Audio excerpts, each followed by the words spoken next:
It is time to prep the elderberries that I froze and prep them for elderberry syrup, although I think now, I think I'm going to make elderberry jelly first. It'd be more concentrated, and, well, I've never made it before, and so I want to try that too. Now, the way I found, easiest way for me, to get the elderberries away from their stems, the stems are toxic, so you don't really want to be having those in there, is I freeze them. These have been frozen for a couple of days. One day wasn't enough. And then you just kind of squish them around. And that will loosen the... Well, I'll show you what it looks like. I'll open the sack.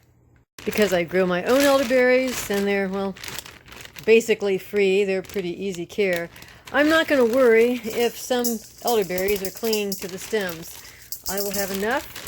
In fact, I have more I need to pick. Look at that, though. Looks like a bird's nest in there. Okay, so this will get rid of most of them. All right, there's still some stems in there. I will kind of pick through those, and then I'll pour them in here and measure them. For the jelly, I need, well, let's see. For the jelly, I need 8 to 10 cups of berries, so that would be 2 of those quarts. And mash them, simmer them 10 minutes, and then strain them.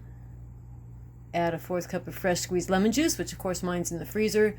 Bring it to a rolling boil. Add the pectin, and then add the 4.5 cups of sugar all at once. And this time, all my other jam recipes said to boil for 1 minute at a rolling boil. This one is 2 minutes. So that's the only difference. Other than that, it's a lot like the grape jelly. And that bagful made a good 2 quarts of elderberries. They do have to be cooked. It's not like other berries that you can just eat raw. For one thing, they taste bad. For another thing, slightly toxic when they're raw. At least that's what I've heard. And then look at all the stems to throw away from that. But this is such an easy way compared to every other way I've seen to get the elderberries separated from the stems. I mean, they say use a fork, pick them off, I don't know. Freeze them, so I don't know if this is original to me. I thought of it. Probably lots of other people have thought of it too. Freeze them in a big bag for a few days. Shake the stems off, and what you have left you can deal with. Now, it didn't say to add any water. One of the recipes I saw said to add a 1/2 cup of water. I'll see sometimes when they're frozen, they will release a little bit more liquid. So I'm just going to put those in a kettle, smash them up, see if I can simmer them for 10 minutes. I did add a 1/4 cup of water to get the process started. Now it's just a matter of getting these frozen berries thawed, getting them to come to a simmer, and then simmering them for 10 minutes. The elderberries have finally come to a simmer, and they are starting to make their own juice. Like I said, I only added a 1/4 cup of water. There are some green ones in there, hopefully not too many. The green ones will add more pectin, so that will help thicken it. I'm not going to pretend that this smells good. It's not like making grape jelly, but I'm not making elderberry jelly because it tastes delicious. I'm making it as an alternative to the antiviral elderberry syrup that I will also be making. So take this more because I have a scratchy throat or sore throat coming on, not because I want something delicious to go with my peanut butter. And maybe I'll never make it again. But I won't know until I try. 10 minutes later, this is what the cooked elderberries look like.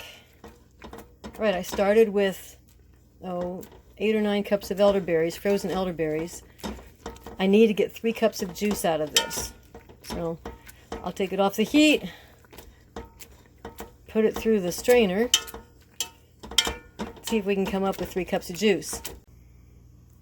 I'm not quite sure how I want to strain this. My first thought was just to strain it with the fine strainer into the quart jar, but there's a lot of skins and seeds.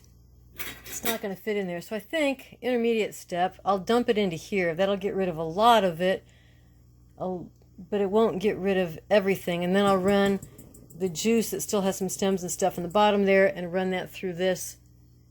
Let's see how that works. I emptied the contents of this pan into this. And yeah, I spilled again. That is not 3 cups of juice. I'm sure of it. So I'm going to have to work with this a little bit. If I have to, what I can do is put this mash back in the pan, add another maybe 1/4 cup of water to it, see if I can get some more out. Let's see how much we have here in this. And it looks like 2 cups. Oh boy. Yeah, that's what we're going to do. Dump that out in there, put just another little bit of water in it. So see, all that stayed in there was seeds. So this actually worked as far as being fast. I think the next time I make it, I'm going to add a cup of water to the elderberries to start with. I added a cup of water to the mash. I'm going to stir that up. I'm not too worried about watering it down because when I make the syrup, I actually use more water than elderberries. I use 6 cups of elderberries to 9 cups of water. So this is really concentrated.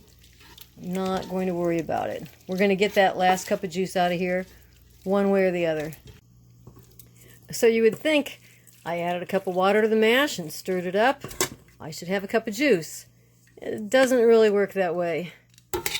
Some of it gets tied up in there. This does not look like a cup. Let's see what we have. How close are we? Yeah, that's close enough. That line would be 3 cups. We're good. We're good. Now I need to add the 1/4 cup of lemon juice. I'll wash out my pot here so I can use that for the jelly. I've cleaned up the pan. I have the lemon juice in there, and I am going to pour the elderberry juice through that strainer one more time. Here we go. You know what comes next. Once I stir in the pectin, to bring it to a boil, as soon as it comes to a rolling boil, I dump in the sugar all at once.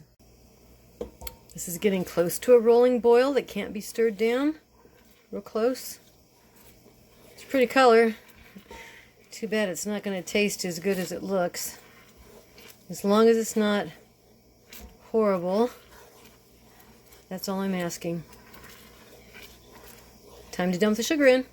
And then remember, this time it's different. This time it's 2 minutes of cooking after it comes to a rolling boil instead of only 1 minute.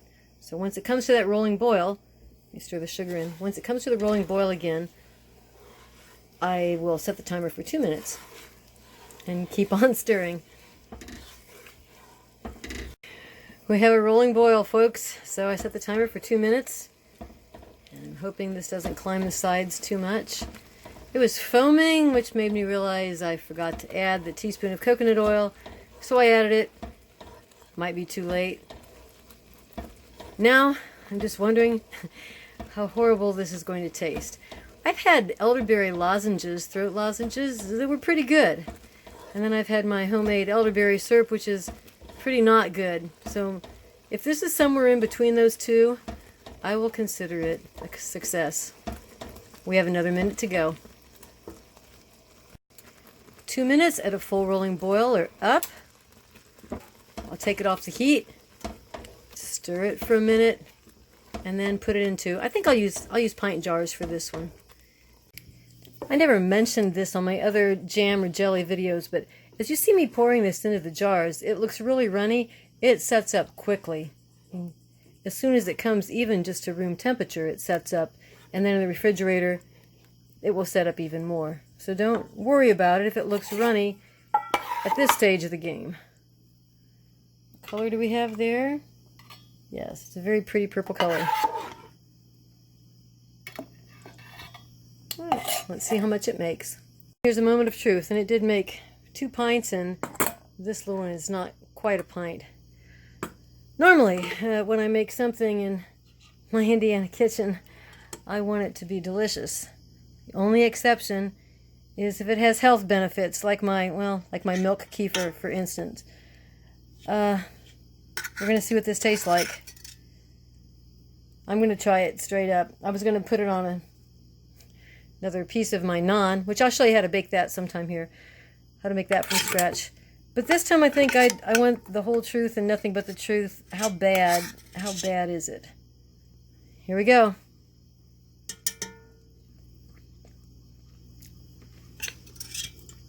Well, you know what? That is not bad at all. I can deal with that. It tastes more like the lozenges than it does like my syrup. Might have to tell my son about this. He might want this for winter instead of the quart of syrup I usually give him. I say we have success, people. I'm going to make this again.